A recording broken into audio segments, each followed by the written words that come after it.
I discovered my next guest when I heard his music at Premier Radio in London. His simplicity yet spiritual sound caught my attention.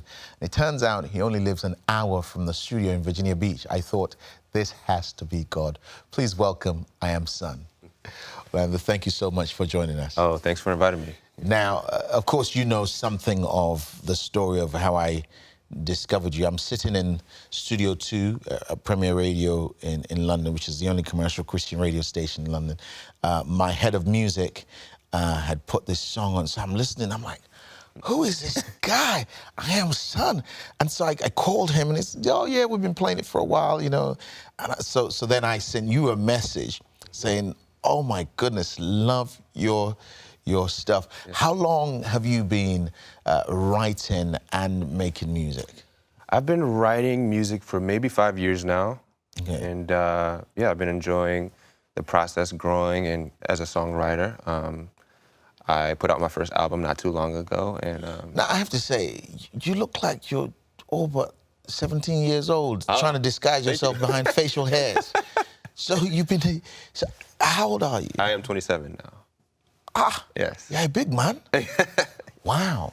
Yeah. So for you, what was the first moment that you knew you were called by God to make spiritual songs? Because the stuff you do, you could easily do neo soul, you could easily do, you know, some pop stuff, but you choose to do spiritual songs. When did you realize you were called to do that? Yes. Well, I've been a musician in the church since I was 5 years old, but I started songwriting maybe in my early 20s, but I was saved at the age of 16. So it was at the age of 16 where I began to merge my creativity with the Spirit of God. What was that moment like at the age of 16? When you go back to that moment when you got saved and got born again, I mean, you've been in church since 5. Yeah. I mean, what was the big thing that tipped you over for you to say, Lord Jesus, come into my life?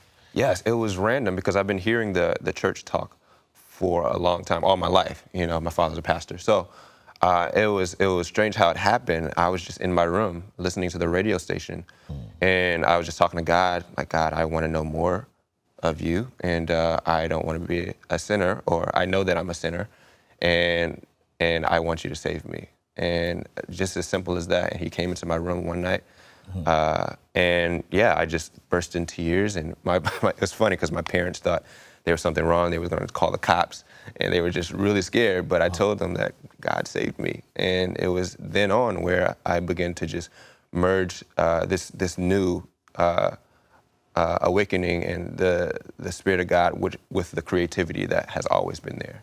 Now, there's so much we could talk about your music, but I wonder if we just linger a little around this salvation story, because there might be some parents who have a son. They could be pastors or elders, or they're not ministers in church, and they're worried about their children, their son, their daughter, and they dearly want them to have that experience that you've had. Yeah. What are some of the things that you would say to them to do to get their son or their daughter to that point that you were at? Yeah, I just think that continue to train them up, and then I feel that God is going to be doing the pursuing. But as long as you instill good morals, good values, and continue to instill the work of Christ, then God's going to pursue them at some point. So you train them up, then you hands off and let God do the pursuing. Yes. I mean, that must be difficult for a parent, I'm Yes. sure, because you want to make sure they don't go to hell, they don't fall in the wrong hands. Yeah. But you're saying from your experience,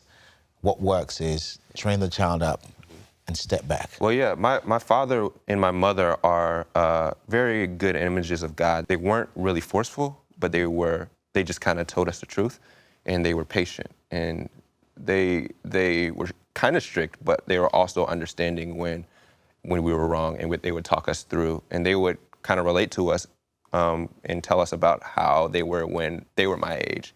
So they made me feel understood, and they were very patient. So I really appreciate the upbringing that I come from. Let's talk a bit more about music, because you're part of a number of different worship collectives. Yes. I know in the last few months, I mean, once I saw you on the radio station, I started stalking you. Now I know you've been in Europe doing missions and whatnot. There's a song that I just can't get out of my head that you just threw it at us on social media. He's still working on me. Yeah. He's still working on me. So don't think you know who I am from knowing how I was. And don't think that where I am now compares to where I'll be. Tell us the story of that song.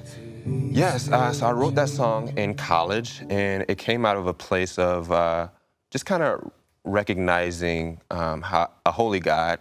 Sorry, college is what we in the UK and Africa will call university. Yes, yes. Okay. Yes.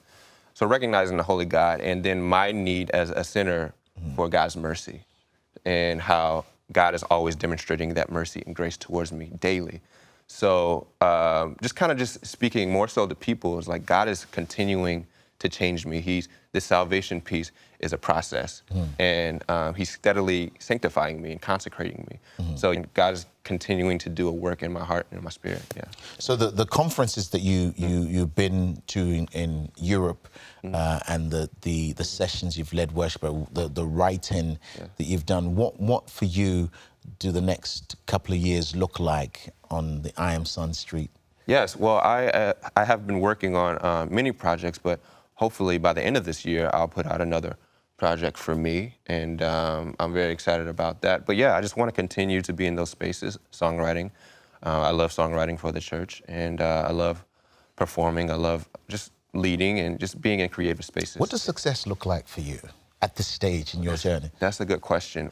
I'd love to get into like string arranging. I'd love to get into like more production. Now that's a real musician Yes, talk. yes. I want to get string arrangements. And Yes, most of yes. us are like, string who? Yeah, even like movie scores. I want to get into that world, but I'm also a songwriter, so maybe just incorporating all of those things within my own art, within my own projects, and just see where it takes me. So if it doesn't go to number one, you're happy so long as you're creating. Yes, yes. That's the number one priority. Wow. So finally, who would you say are some of your biggest influences in terms of music? Is it Christian artists, or are there non-Christian artists in there? Or, Yeah, you know? it's all over the place. So I have a lot of influences in jazz music. Robert Glasper. I have some soul influences. A girl named Emily King. But also like just the gospel experience, like the Kirk Franklins, Fred Hammonds, Mali music, and the list goes on. Well, Yeah. there's a young man in the UK that you so remind me of, called out music, Yeah, okay. Sam Nwachukwu, and there's such similarity between the two of you. It'd be amazing to see a collaboration between you and Called Out Music. Yeah. But IAmSon, thank you so much for joining us on TPI. Oh, thanks for having me.